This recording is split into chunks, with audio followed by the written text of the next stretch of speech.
Welcome back to Biology on Earth. In this video lecture, I'm going to discuss about the population dispersion, and it is also called as a population distribution. It is the spatial and temporal distribution pattern of individuals in population. Means यहाँ पे spatial means anything which is related to space, temporal means anything which is related to time. तो यहाँ पे एक particular space में particular time पे जो different individuals हैं पॉपुलेशन में, ये किस तरीके से डिस्ट्रीब्यूटेड हैं, इस डिस्ट्रीब्यूशन को हम बोलते हैं पॉपुलेशन डिस्ट्रीब्यूशन और पॉपुलेशन डिस्पर्शन। नाउ जो डिस्पर्शन है ये तीन तरीके की हो सकती है। अगर यहाँ पे सबसे पहले हम देखें तो it is called the regular और uniform dispersion of population.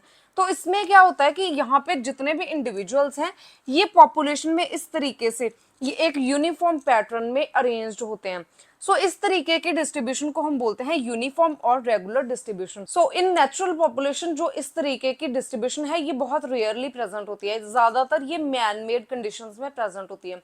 Manmade conditions जैसे कि कोई कल्टीवेटेड लैंड हो गई जिसमें हम क्रॉप्स कल्टीवेट करते हैं, तो प्लांट्स को हम इक्वली जो है डिस्ट्रीब्यूट करते हैं लैंड में।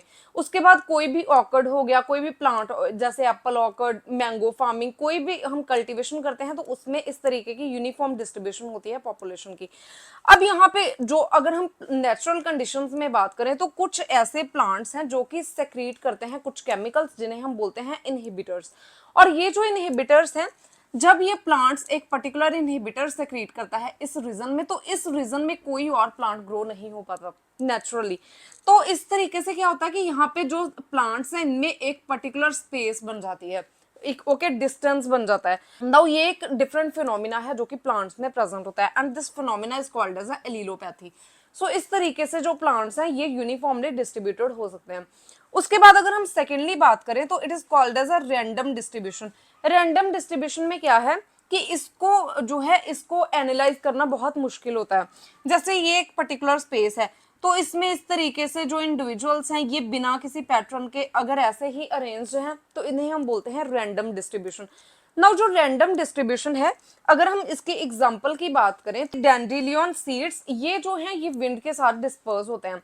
तो विंड के साथ कहीं भी डिस्पर्स हो जाते हैं और वहां पे जर्मिनेशन इनकी हो जाती है, तो प्लांट्स ग्रो करते हैं यहाँ पे।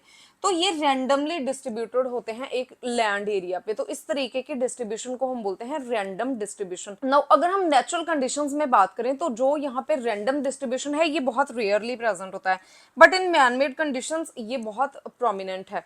उसके बाद जो last is called the clumped distribution. Clumped distribution का मतलब है कि जो डिफरेंट इंडिविजुअल्स हैं ये इस तरीके से एग्रीगेट्स और ग्रुप्स की फॉर्म में प्रेजेंट होते हैं, इस तरीके से अरेंज्ड होते हैं। अब इसमें जितने भी ग्रुप्स हैं, जैसे एनिमल्स जो कि ग्रुप्स में रहते हैं, जो एलिफेंट्स इनकी ग्रुप्स हो गया, देन पेंगुइन्स की कॉलोनीज हो गई। So this is all about the population dispersion और population distribution. If you have any type of query regarding this topic, you can ask me in comment section. And if you find the content useful, please like and share the video and subscribe my channel Biology on Earth.